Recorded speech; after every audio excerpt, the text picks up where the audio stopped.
출애굽기 23장 10절로부터 13절까지 같이 봉독하시겠습니다. 너는 6해 동안은 너희 땅에 파종하여 그 소산을 거두고 7째 해에는 갈지 말고 묵혀두어서 내 백성이 가난한 자들이 먹게 하라. 그 남은 것은 들짐승이 먹으리라. 내 포도원과 감람원도 그리 할지니라. 나는 6해 동안에 내 일을 하고 7째 날에는 쉬라. 내 소와 나귀가 쉴 것이며 내 여종의 자식과 나그네가 숨을 돌리리라.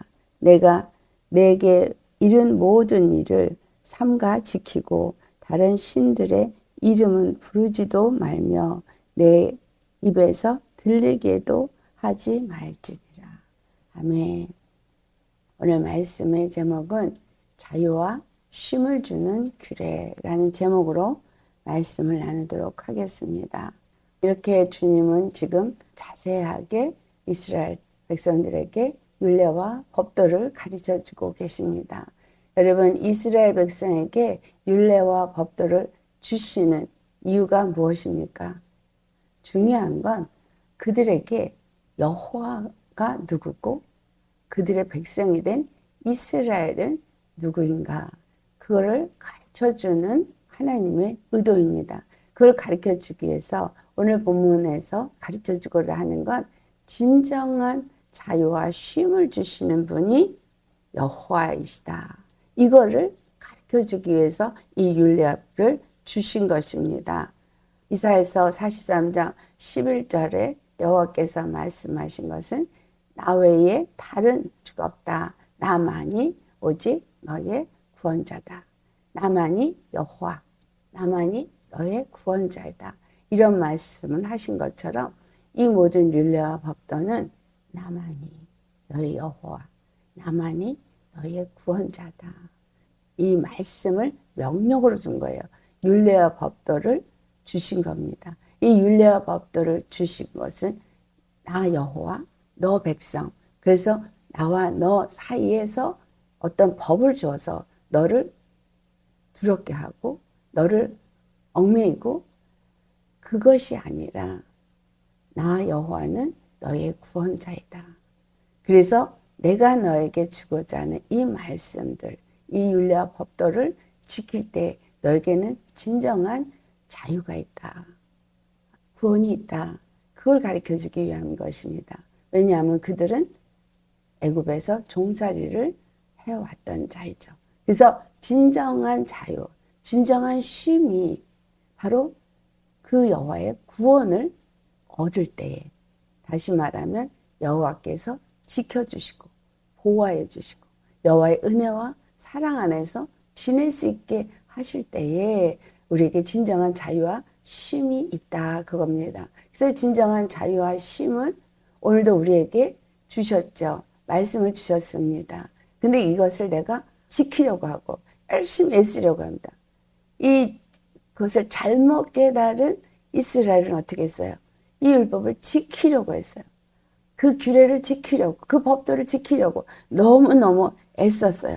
그걸 지키고 애쓰려고 하다 보니까 결국은 또 그 율법 아래 매인 종살이를 했다라는 거예요.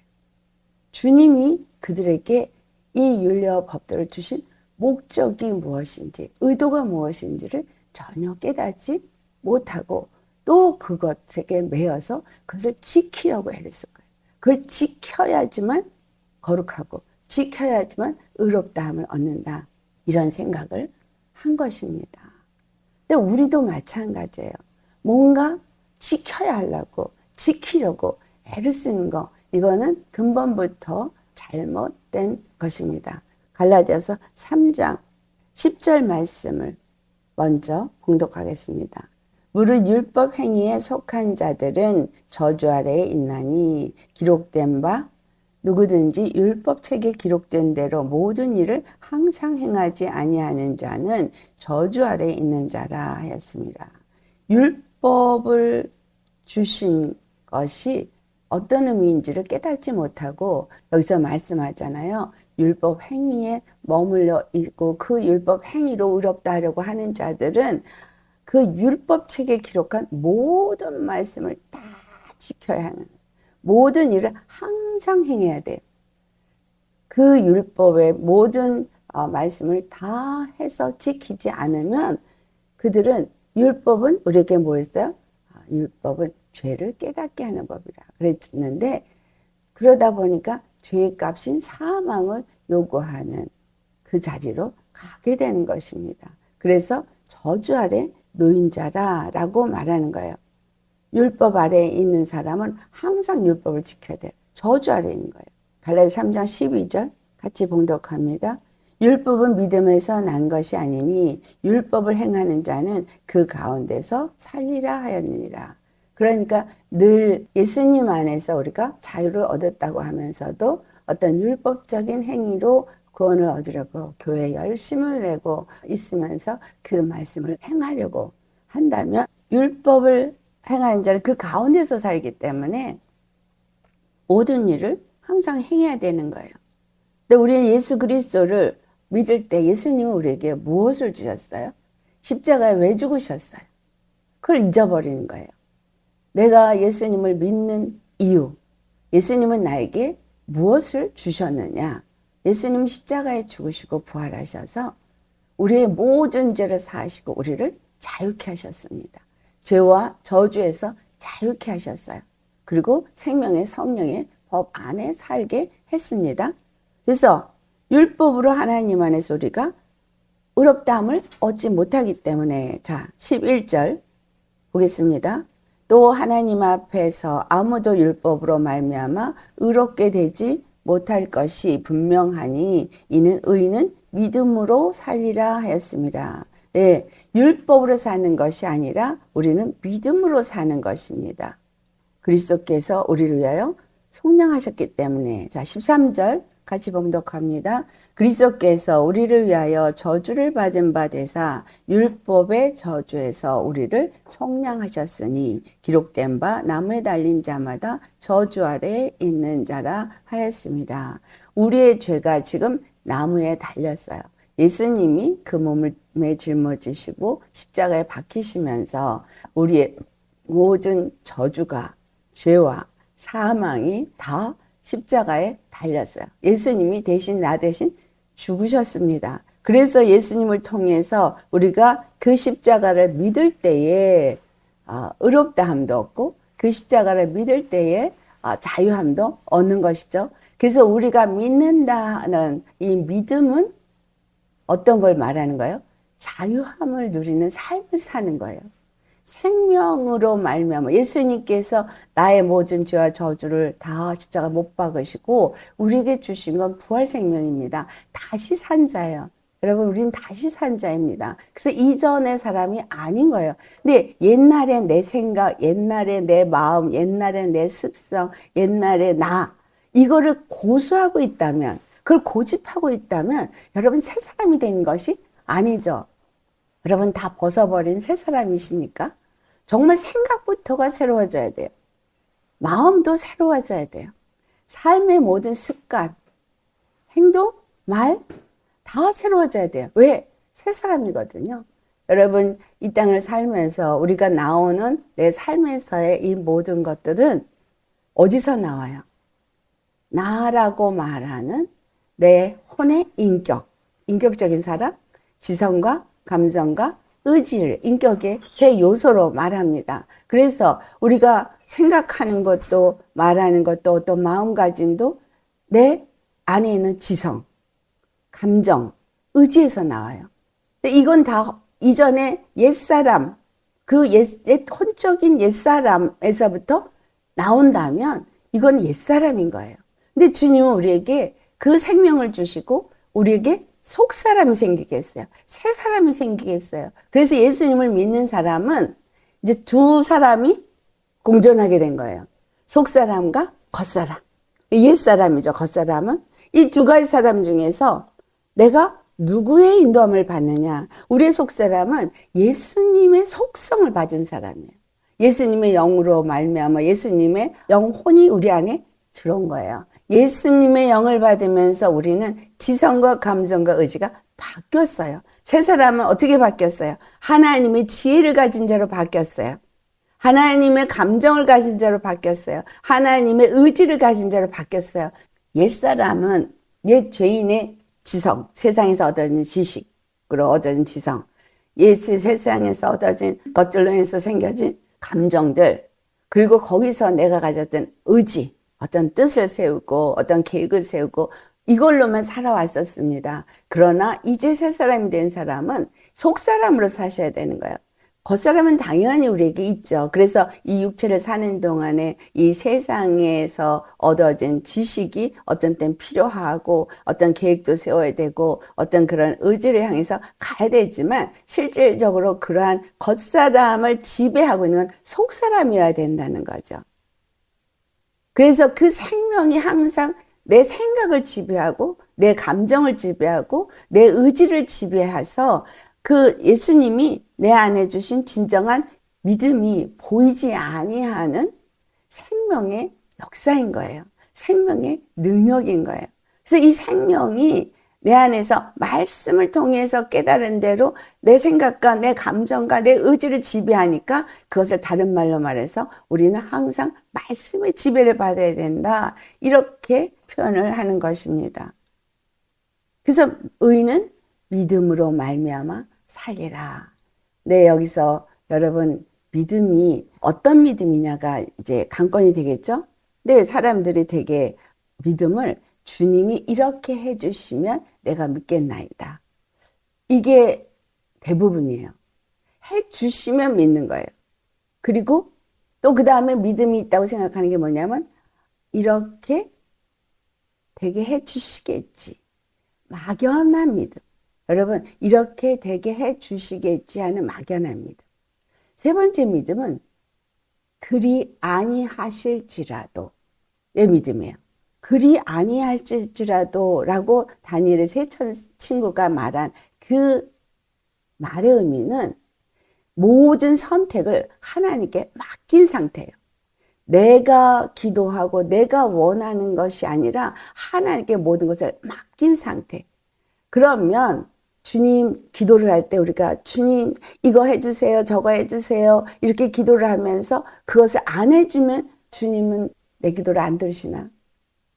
이렇게 생각하는데 그것이 아니고 그리 아니실지라도 라는 믿음을 가진 사람은 나는 이걸 원했지만 주님은 그것에 응답을 하지 않으시고 오히려 다른 방법으로 응답이 돼서 마음이 기쁘지 않아요. 그러나 주님이 주시는 응답은 항상 선하시고 항상 옳으십니다. 그래서 내 생각에는 옳지 않고 내 생각에는 마음에 안 들지만 주님이 주시는 그 모든 길은 항상 선하시고 항상 옳으십니다. 그래서 그것에 그냥 순종하는 믿음인 거예요. 그래서 그리 아니실지라도 한 그 다니엘의 세 친구들은 그들이 풀무불에 던져질 때 저 풀무불에 던져줘도 주님은 나를 거기서 살리실 거야. 이 믿음이었을까요? 아니에요. 주님이 나에게 이 풀무불에 던지는 이 상황에 속한다 할지라도 그것도 하나님은 선하시다. 내가 여기서 그냥 죽는 것이 하나님이 선하시면 선하신 거야 하고 그 믿음으로 그 하나님을 부인하지 않고 우상에게 절하지 않고 그냥 끝까지 간 거예요. 그 믿음 때문에 하나님은 살리신 거예요. 그래서 우리는 나 저기 죽기 싫어. 저기 떨어지기 싫어. 그러나 주님이 저 풀무불에 만약에 내가 떨어지면 건져주실 거야.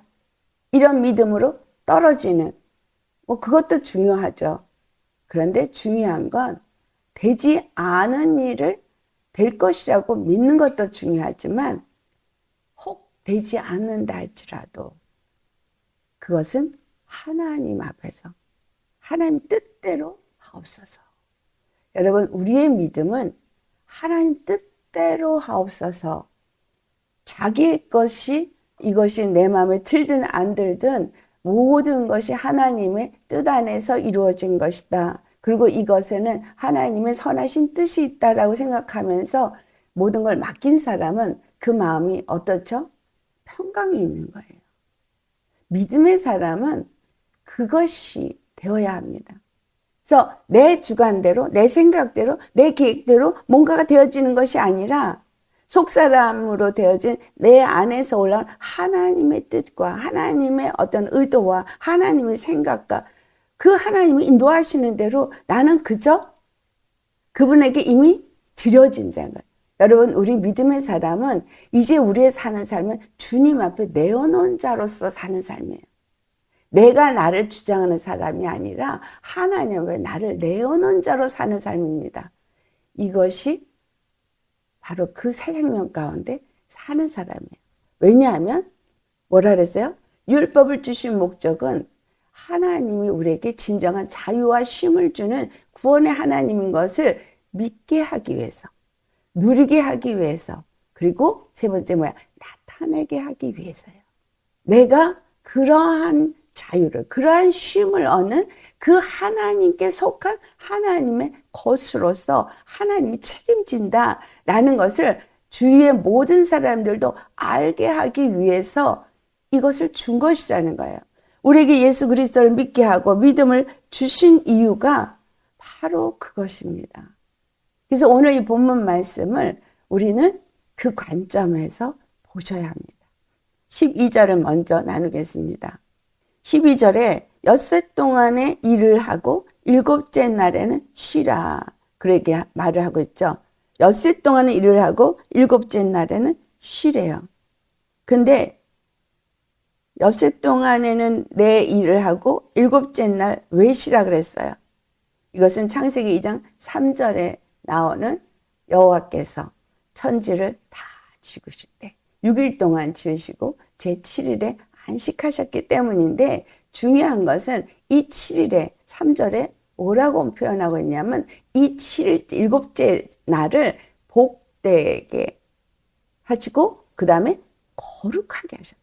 자, 주님은 모든 것을 정하신 대로 그대로 이루어지는 날인데 우리가 어떤 시간, 우리 욤에 대해서 얘기 나눴죠. 시간, 어떤 때, 이 모든 것은 하나님이 창조하신 분이고 하나님이 정하신 대로 그 모든 일이 이루어집니다. 그래서 하나님이 일곱째 날을 이 날은 복된 날이야, 이 날은 거룩한 날이야 하고 지정하셨으면 그날이 복되고 그날이 거룩한 날인 거예요. 그래서 이 일곱째 날이라고 하는 그 하나님의 욤, 그 하나님의 어떤 24시간의 날을 말하기도 하지만 하나님이 정하신 어떠한 기간에 있는 어떤 날의 의미를 갖고 있다고 그랬죠. 그렇기 때문에 이 일곱째 날이라는 게 정확하게 월, 화, 수, 목, 금, 토 뭐 이렇게 해서 일곱째 날 이런 의미로 받아들인 것이 유대인들의 안식일이죠. 그러나 영적으로는 이것은 하나님 안에서의 그 어떤 정한 하나님의 일곱째 날의 의미도 있다는 거예요.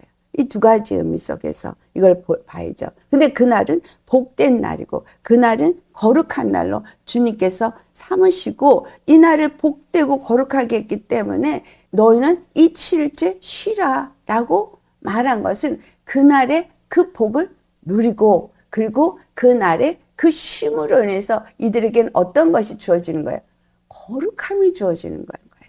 일곱째 날 그 안식일에 쉬라고 한 것의 중요 목적은 뭐예요?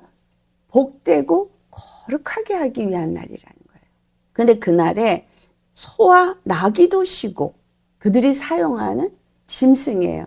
왜? 그들에게 소와 나귀는 아주 중요하죠.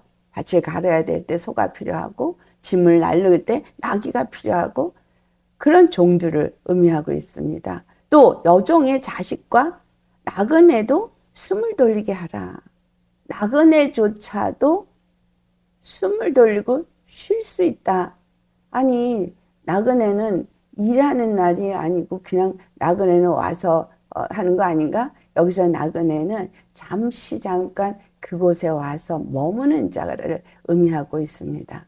그래서 그것이 그 땅의 주인이든 아니면 지나가는 객이 그 집에 와서 머물든 아니면 그 집에서 일을 하는 종이든 그 종의 자식들도 또 종이죠.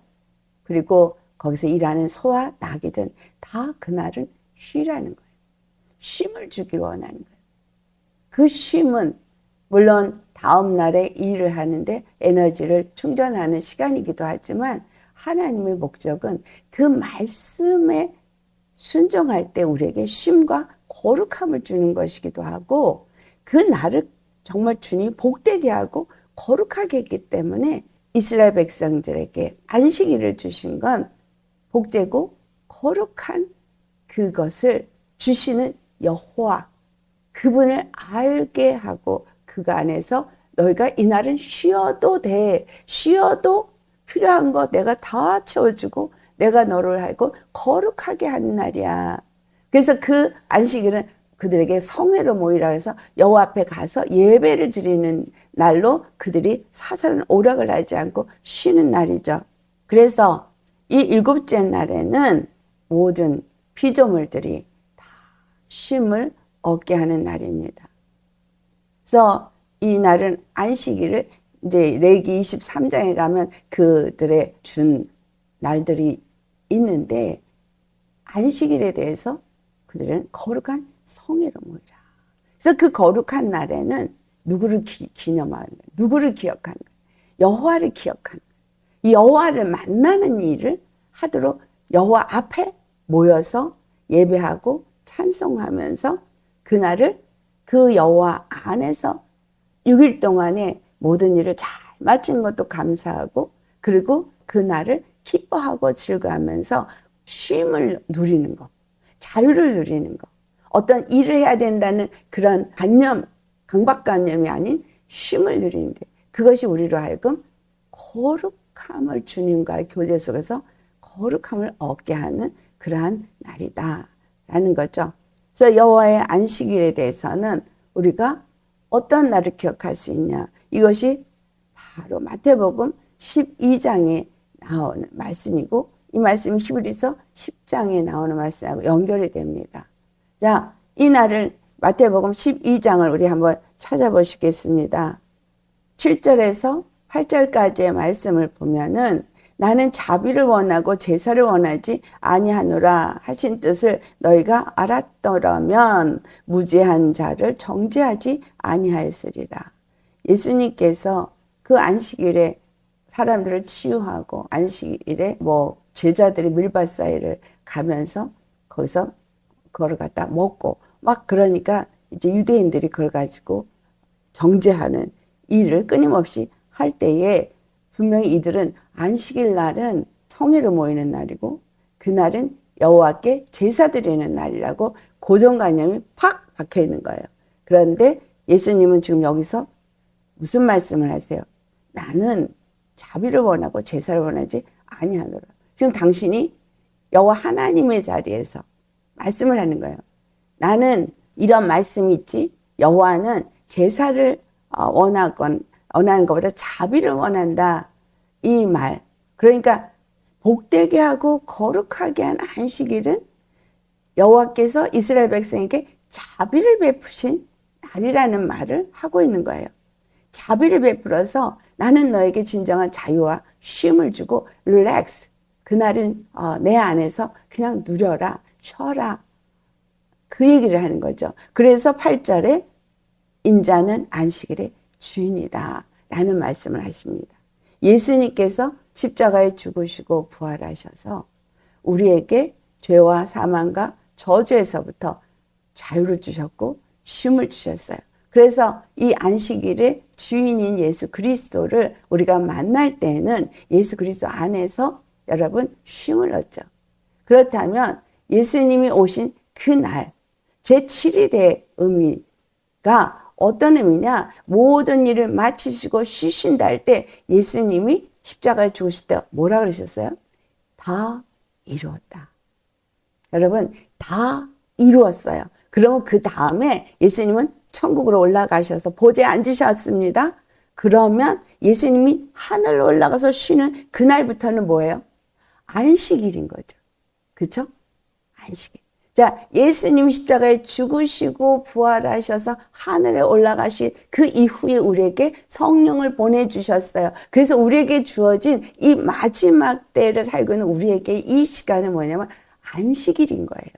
안식일. 그래서 예배가 어떤 토요일 날 드려야 되냐, 주일날 드려야 되냐, 그게 아니라 우리의 삶의 매일의 삶은 예배 삶이고 매일의 삶은 자유와 쉼을 누리는 삶인 거예요. 매일의 삶은 무슨 삶? 거룩한 삶인 거예요. 복된 삶인 거예요. 그런데 중요한 건 이 안식일을 주신 이가 예수 그리스도이기 때문에 예수 그리스도 안에서만 안식이 있는 거예요. 할렐루야. 예수 그리스도 안에서만 안식이 있는 거예요. 예수 그리스도 안에서는 안식일을 누리는 거예요. 제7일을 누리는 거예요. 왜 예수님이 지금 제7일에 안식하고 계시잖아요.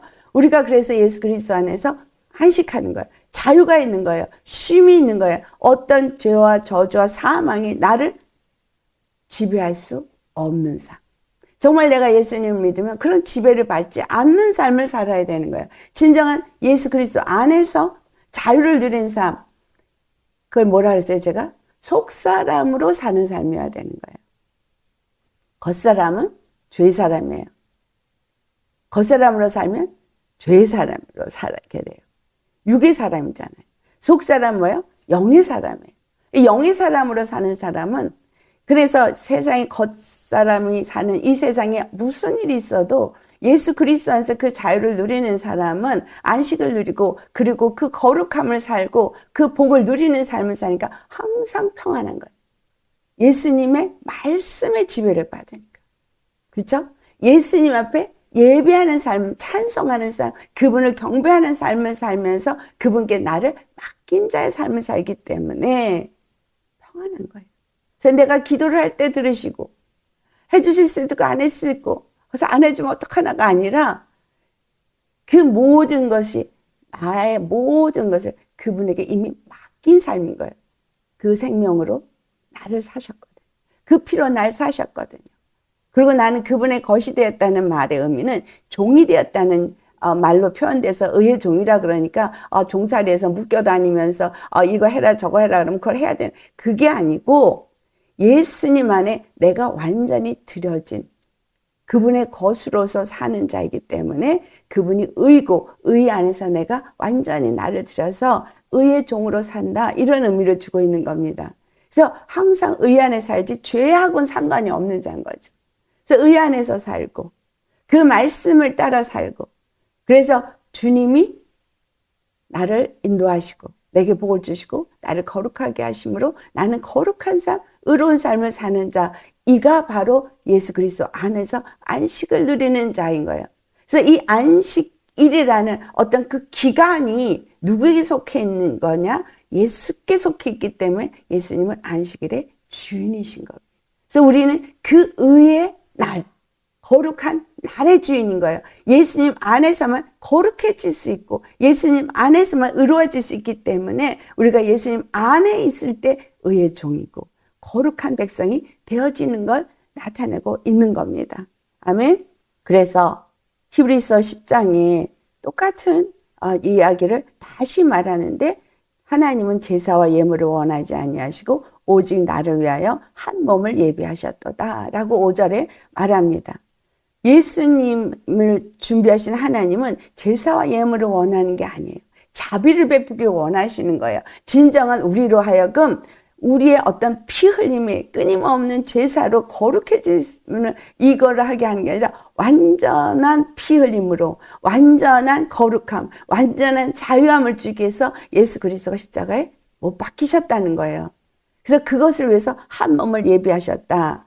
6절의 말씀으로부터 7절까지 이 말씀은 계속 어떤 제사를 말하는 것이 아니라 7절의 말씀은 이에 내가 말하기를 하나님이여 보시옵소서 두루마리 책에 나를 가리켜 기록된 것과 같이 하나님의 뜻을 행하러 왔나이다. 예수님이 아버지의 뜻을 행하러 왔나이다. 아버지의 뜻이 뭐죠? 요한복음 1장 40절 말씀. 아들 예수 그리스도를 믿는 자마다 영생을 얻게 하는 것. 이게 거룩함, 영생, 의롭다함, 자유함 이게 다 연결되는 말인 겁니다. 그래서 예수님이 누가복음 24장 44절에 구약의 모든 말씀들, 모세의 율법서나 시편이나 또 선지서나 모든 것은 나에 대해서 기록한 말씀이라고 한 것입니다. 그래서 이제 여러분 안식일을 지키는 제7째 날에 쉼을 얻는 것이 어떤 의미인지 우리 잘 아셔야겠습니다. 그래서 그 다음에 10절로부터 11절에 말한 6해 동안에 너의 땅에 파종하는 이 이야기도 마찬가지의 의미를 우리가 받아야 합니다. 7째 날만 쉬는 게 아니라 7째 해에도 쉬어야 되는데 여기서 쉬는 건 물론 파종하는 수고를 하는 일을 하는 수고를 쉬는 것도 되지만 다른 의미에서는 땅을 쉬게 하는 거예요. 땅. 여기서 7째 해는 파종을 하지 말고 그냥 묵혀두라고 합니다. 여기서 이 묵혀둘 때 왜 묵혀두라 그래요? 그냥 그들이 거기다 심고 거두고 이걸 하지 않는 동안에 그것은 가난한 자나 또 나그네나 아니면 들짐승이 거기에서 나는 것들을 다 맘 놓고 먹을 수 있게 하는 양식 제공이 되어지는 거예요. 여기서 포도원이나 감람원도 똑같다고 말하고 있잖아요. 여기에 담긴 엄청난 비밀이 있습니다. 자, 7째 해는 히브리 말에서는 7이라는 단어가 쉐비라는 그 단어거든요. 7, 쉐비라는 단어를 쓸 때 7째 날, 7째 해 이것이 전혀 다를 것이 없습니다. 7째 날이나 7째 해나 그들에게는 같은 쉐비라는 단어를 그래서 70년도 같은 쉐비라는 단어를 쓰고 끝에 타브라는 단어 하나가 붙어요. 그렇기 때문에 이들에게 이 7이라는 단어에 주어진 그 복되고 거룩하게 하는 이 날은 7째 날, 또 7째 해, 또 이 70, 이게 다 같은 의미를 담고 있다라는 걸 우리가 염두에 두고 이 말씀을 보면은 7째 해에 포도원에 포도나무는 여전히 있고 감람원에 감람나무도 여전히 있습니다. 그런데 그거를 그냥 내버려 두면 열매가 그 다음에 열리죠. 근데 그 다음에 열린 열매들은 그 가난한 자들이 얼마든지 따먹을 수 있고 또 나그네가 따먹을 수 있고 들짐승도 따먹을 수 있도록 다 그것이 공급되어지도록 주어진 것이기도 하고 또 땅을 쉬게 하는 해이기도 합니다.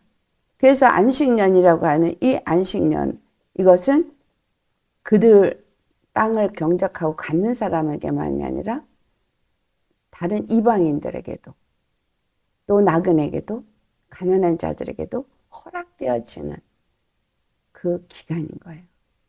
그렇다면 이 7째 해에 땅을 경작하지 않고 쉬게 하라는 것에 담겨진 굉장히 큰 의미는 무엇입니까? 땅이 쉰다. 여기서 땅은 여러 가지 의미를 담고 있죠. 이스라엘 각자에게 준 어떤 기업의 땅만을 말하는 게 아니라 이 이스라엘 전체 유대인의 땅, 그 예루살렘의 땅, 모든 것이 포함이 됩니다.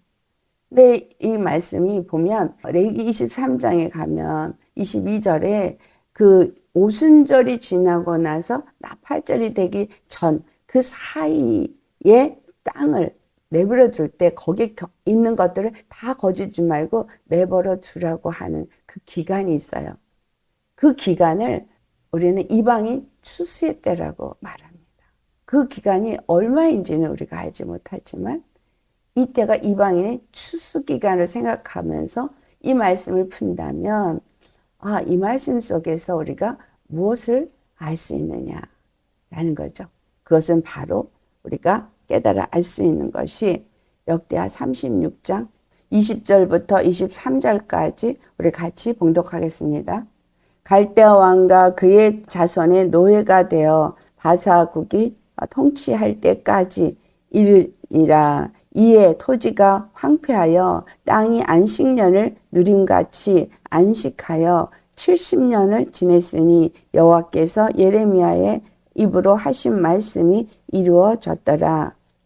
바사와의 고레스 왕 원년에 여호와께서 예레미야의 입으로 하신 말씀을 이루시려고 여호와께서 바사의 고레스 왕의 마음을 감동시키심에 그가 온 나라에 공포도 하고 조소도 내려 이르되 바사 왕 고레스가 이같이 말하노니 하늘의 신 여호와께서 세상 만국을 내게 주셨고 나에게 명령하여 유다 예루살렘의 성전을 건축하라 하셨나니 너희 중에 그의 백성 된 자는 다 올라갈지어다.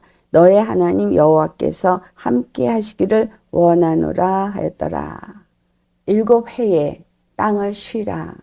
그때 거기에서 얻어진 것들은 이방인과 나그네들이 먹게 주어라. 들짐승도 먹게 하라.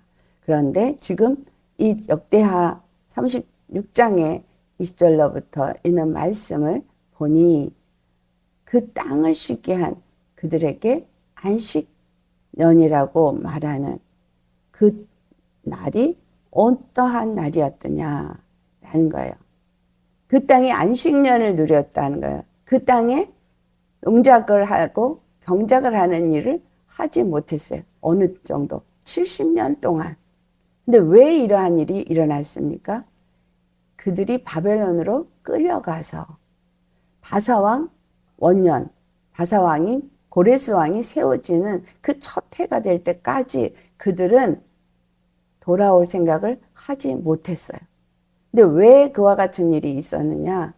여러분, 이 안식일에 허락하는 것들을 우리가 생각할 때 예수 그리스도께서 우리가 죄를 짓고 죄와 저주와 사망에 놓여서 고통하고 있는 자들을 완전히 속량하시고 풀어주신 날, 이 날이 바로 예수 그리스도가 안식일의 주인이 되신 날이 되어집니다.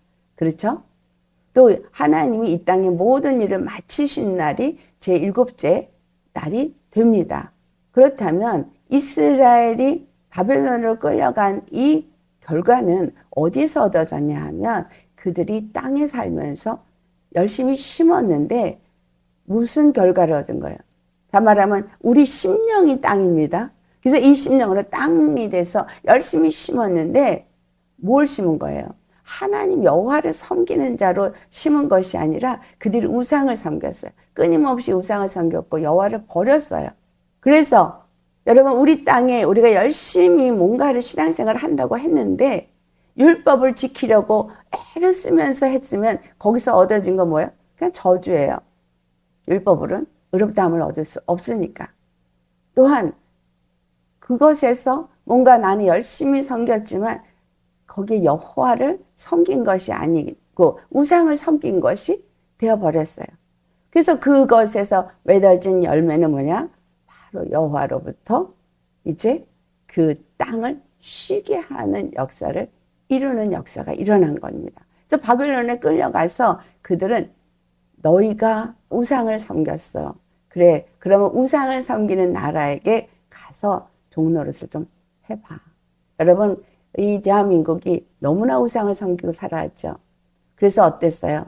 정말 그 마귀, 사단을 섬기는, 용을 섬기는 그 중국에 의해서 끊임없이 속국이 되어져서 명나라, 청나라, 진나라 계속 하면서 그렇게 섬기는 속국으로 살아왔어요. 근데 그 다음에는 또 어디에다 놓으세요? 일본, 천황 섬기는. 그러니까 우상을 섬기는 결과가 결국은 그런 우상을 섬기는 나라들에 의해서 지배를 받으면서 하나님은 우리에게 뭘 가르쳐 주길 원하시는 거냐 하면 너희를 복되게 하고 지켜주는 건 나 여호와야. 너희를 거룩하게 하고 진정한 자유를 주는 건 나 여호와다. 그걸 가르쳐 주기 위한 거예요. 대한민국이 이승만 대통령을 통해서 자유민주주의 국가로 세워졌고 이승만 대통령은 하나님의 나라를 세우고 하나님의 백성이 되어지길 원했어요. 그래서 하나님의 은혜가 저 평양에 부어지고 그 평양에 대부흥이 일어나면서 회개운동과 함께 그 복음이 한국의 그 한반도 모든 땅에 임했어요. 그래서 많은 사람들이 회개하고 기도하면서 대한민국이 일어서기 시작했습니다. 그런데 어디서부터 변질이 됐어요? 일본이 그거를 용납하나요? 그래서 천황을 섬기라는 조건을 제시를 할 때 결국은 그것을 용납한 목사들에 의해서 교회에 그 장로교에 뭐가 들어왔어요?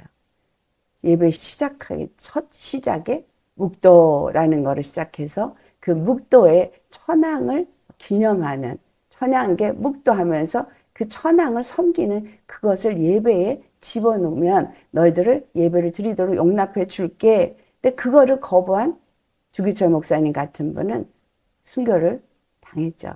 결국 한국의 예배에 천황 신을 묵도하며 섬기는 그게 들어와 버리면서 한국 교회는 완전히 타락해 버렸어요.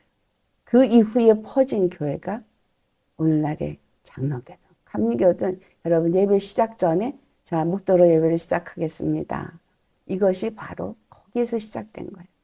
그래서 묵도 해야 되겠습니까? 안 해야 되겠습니까? 이제는 그 묵도 시간에 뭐 시편을 읽어주면서 하지만 그 묵도를 빼버리지 않는 상태에서는 그것이 뿌리가 어디서 온 것일까 중요한 거잖아요.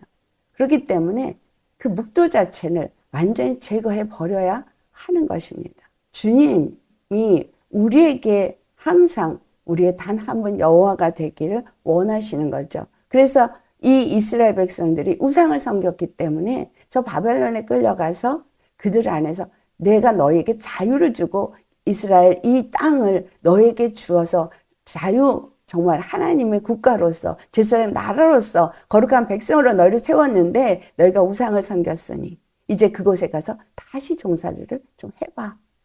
그래서 바벨론에 끌려간 그들에게 주어진 건 여호와 한 분만이 진정 우리의 주 하나님이 되신다는 걸 깨닫게 하기 위해서 그곳에 보낸 것입니다. 왜냐하면 그래서 선지자들을 통해서 하신 말씀이 그들이 이제 돌아오면 오직 여호와 한 분만을 섬기고 다른 우상을 그 입에 내지도 않을 것이다. 그래서 돌아왔어요.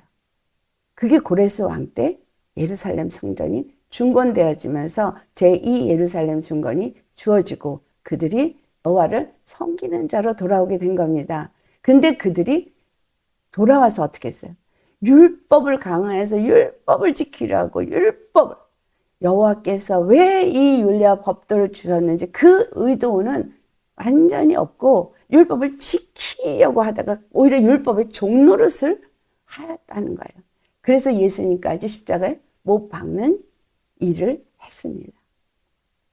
여러분, 이 안식이 너무너무 중요한 거예요. 그래서 왜 이 땅을 70년 동안 쉬게 했냐? 안식년을 이 땅에 준 거예요. 그런데 중요한 것은 이 안식년에 그 땅을 준 70년 동안에 그 땅을 누가 가서 거기에 있는 것들을 먹고 누렸냐면 이방 사람들이에요. 근데 이것이 똑같이 영적으로 어떤 의미를 주고 있느냐? 실질적으로 그들이 돌아왔다 할지라도 예수님을 십자가에 못 박고 한 그 시점, 예수님이 죽으시고 부활하셔서 하늘을 올라간 그 이후에 이 복음이 누구에게 전해졌어요? 이스라엘에게 그 제자들과 그 얼마의 사람들이 예수님을 믿었지만 그 소수를 빼놓고는 다 그 다음에 사도 바울도 이방인의 사도로 나가기 시작합니다. 언제까지 이 일이 이루어질까요? 바로 이 안식년이라는 시간이 이 땅에 지어지는 그 70년을 주었던 것 같이 하나님의 때, 하나님은 천국에서 쉬고 계시는 그때, 그러나 다시 그 나라가 세워지도록 다시 그 성전이 세워질 때까지가 그 일이 허락되는데 보니 그것이 이방인이나 나그네들에게 이것이 전해지는 복음의 시대라는 거죠. 로마서 11장을 다 읽으시면 그것에 대해서 말을 하고 있습니다. 유대인의 구원과 이방인의 구원을 말하는데 15절 말씀에 그들을 버리는 것이 세상의 화목이 되거든 이라고 말해요. 유대인들을 버린 것이 이방인의 구원을 이룬 것이라는 거예요.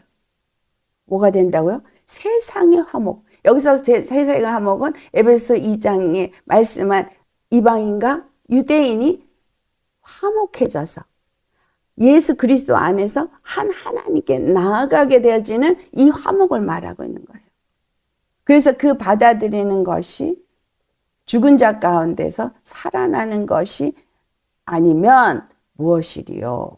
자, 죽은 자 가운데 살아나신 예수 그리스도로 말미암아서 유대인에게만 하나의 백성이 되어지고 그 땅이 되어지고 거기서 경작하는 것이 아니라 그 안식년이라는 시간이 주어진 동안에 이스라엘이 예수님을 영접하지 못하는 그 시간에 이 모든 것들은 이방인에게 주어지는 것이 되었다는 거죠.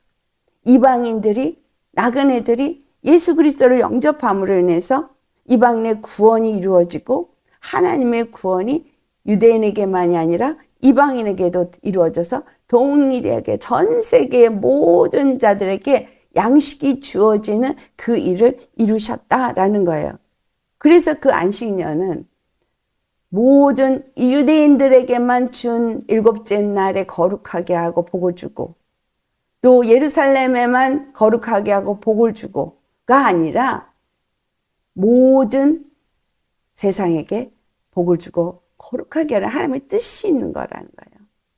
그래서 이 복음이 지금 이방인들에게 주어지고 이방인의 수가 차면 이 이방인들이 그 다음에 뭐야? 거꾸로 유대인들에게 복음을 전해서 그들을 복음화해야 되는 거예요.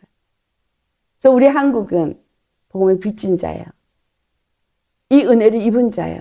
그런데 하나님을 온전히 섬기지 않는 이 부요가 오히려 교만해지고 여호와를 오히려 만홀히 여기는 자들이 되어졌기 때문에 정말 예수님은 없어지고 그들이 섬기는 어떤 율법적인 신앙인이 있기 때문에 주님이 이걸 갈아엎으셔야 되는 겁니다.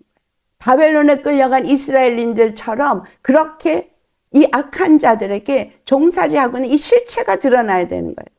그래서 안식년에서 다시 회복이 일어난 것처럼 예수 그리스도 안에서 대한민국은 회복이 일어나야 돼요. 이 회복과 함께 바로 이스라엘에게 복음을 전해야 된 사명이 있기 때문인 거예요. 한국의 사명은 이스라엘에게 복음을 전하는 것뿐만이 아니라 유대인을 통해서 하고자 했던 그 일을 못 이루었기 때문에 한국에게 하나님은 그 사명을 이 마지막 때 주시는 겁니다. 그래서 한국은 선교한국으로서 다시 세워져야 돼요. 그래서 온 세계에 복음을 전하는 나라가 돼야 합니다. 하나님 그 일을 지금 이루고자 하시는 겁니다. 그래서 우리에게 기도로 이것을 깨닫고 아는 자들이 먼저 동참하는 거죠.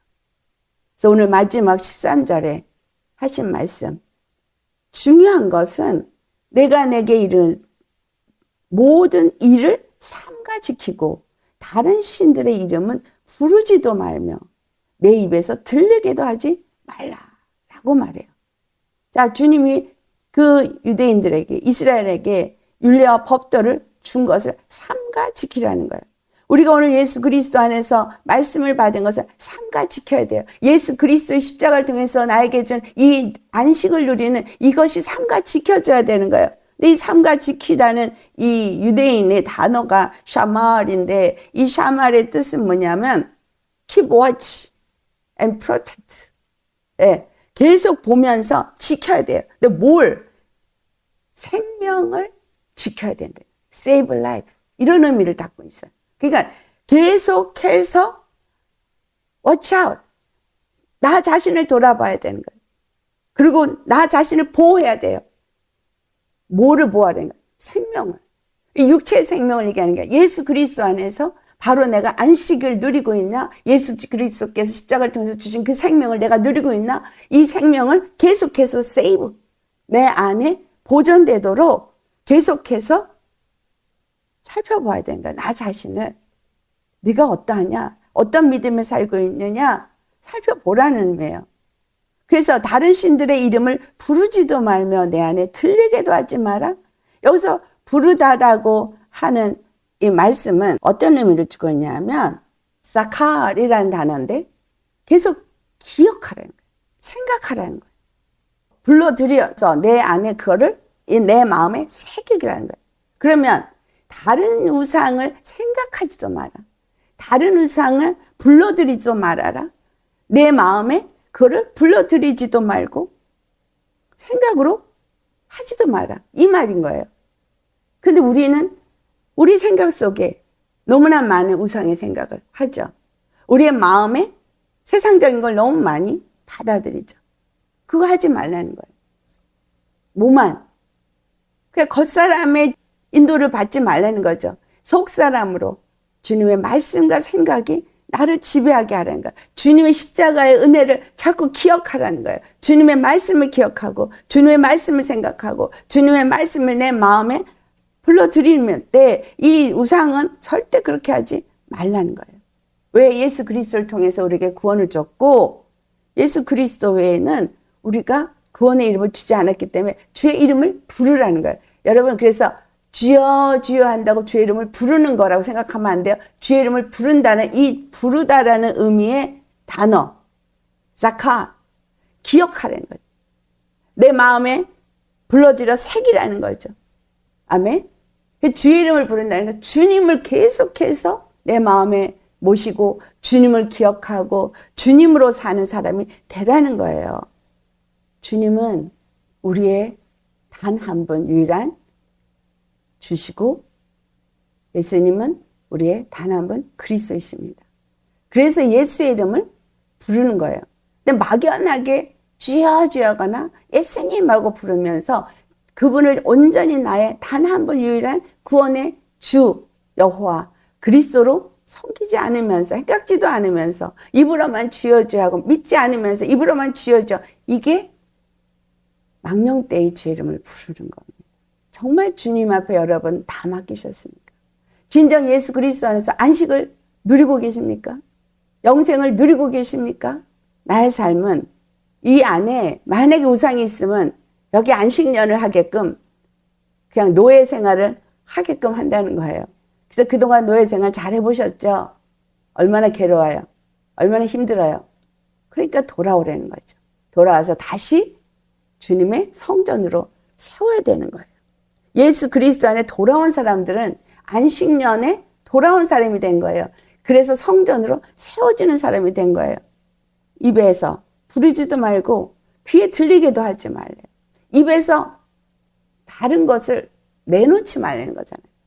그러니까 우리 입에서 세상의 것, 돈, 명예, 우리가 생각하는 많은 것들이 입으로 나오죠. 주님은 내 찬송을 다른 우상에게 주지 않겠다고 하셨잖아요. 이 안식일, 토요일날 예배를 드려야 되냐, 주일날 예배를 드려야 되냐, 이런 개념이 아닌 걸 분명하게 하셔야 돼요.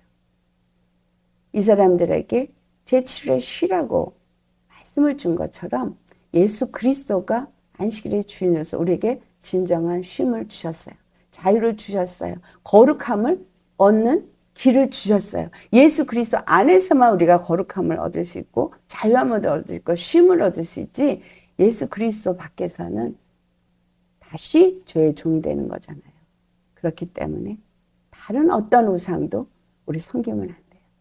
우리가 영적 이스라엘인데 이 영적 이스라엘인 우리가 심령에 다른 우상이 있으면 바벨론에 끌려가는 자가 되는 거고 예수님이 우리 안에 없는 성전이 없는 그러한 다 무너진 삶이 되어지는 거라는 거예요.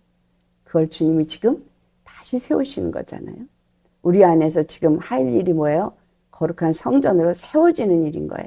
거룩한 교회로 세워지는 거예요. 그래서 여러분 내 안에 진정한 안식이 있느냐 없느냐를 살펴보아야 합니다. 아멘. 살펴보는 히브리 단어가 뭐라고 그랬어요? 부르다. 이 부른다는 게 자카리라는 단어가 계속해서 주의 말씀을 기억하면서 예수님의 십자가의 은혜를 생각하면서 그분을 부르는 거예요. 그분의 은혜와 사랑을 내 마음으로 불러들여서 그분의 이름을 부르는 거예요. 그래서 주의 이름을 부르는 자는 구원을 얻으리라 라고 말한 거예요. 그분을 주로 섬기면서 부르면서 예배하면서 그분과 교통이 이루어지는 이 삶을 사는 게 바로 안식년에 사는 삶인 거예요. 우리 모두 고레스 왕을 통해서 바로 그 예루살렘의 재중건을 이루게 하신 것처럼 우리 안에 예수님이 다시 오실 수 있는 거룩한 성전으로 우리는 잘 세워지는 게 이 안식년에 해야 할 일인 거예요. 할렐루야. 우리 모두가 정말 예수님의 생명으로 영생을 누리며 하나님의 진정한 예배를 드리는 처소가 되어질 수 있기를 예수님을 축원합니다. 그래서 예배는 이 거룩해진 심령에서 드려지는 거예요. 그 심령이 예수님을 만났을 때 진정 기쁨과 감사 때문에 찬양을 올려드린 거예요. 여러분, 그래서 예배는 마음으로 드리는 거예요. 아멘. 어떤 행위로 드리는 게 아닙니다. 악기를 두드리는 행위가 아니고요. 우리 온 마음으로 드리셔야 돼요. 감사와 찬양과 그 이름을 부르는 십자가에 그 은혜를 주신 그분. 그래서 율법을 지키라고 준 것이 아니라 그 거룩한 날을 누리라고 주셨다는 사실 생각하면서 우리 다 같이 기도하시겠습니다. 할렐루야. 거룩하신 아버지 감사합니다. 우리에게 제7일을 허락하시고 또 7째 해를 허락하신 이 의미가 무엇인지를 깨닫게 하시고 우리 주 예수 그리스도 안에서 진정한 자유와 쉼을 얻게 하시는 그 은혜를 허락하심을 감사합니다.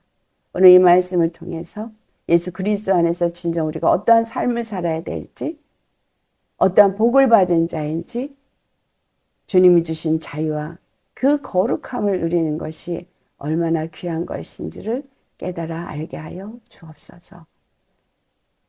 지식으로 문자적으로 말씀을 받지 않고 정말 하나님이 우리에게 주시고 이것이 성경에만 기록된 것이 아니라 우리의 삶에 동일하게 적용이 되고 있고 또한 지금 이 시대 가운데서도 동일하게 적용이 되면서 하나님이 이 시대 가운데 하나님의 구원을 나타내시고 여호와 하나님 한 분만이 우리의 주가 되시고 오직 예수 그리스도를 통해서만 구원이 이루어지고 있음을 이제 이 마지막 때에 정리하시고 세우시고 이루시는 주님을 깨닫습니다.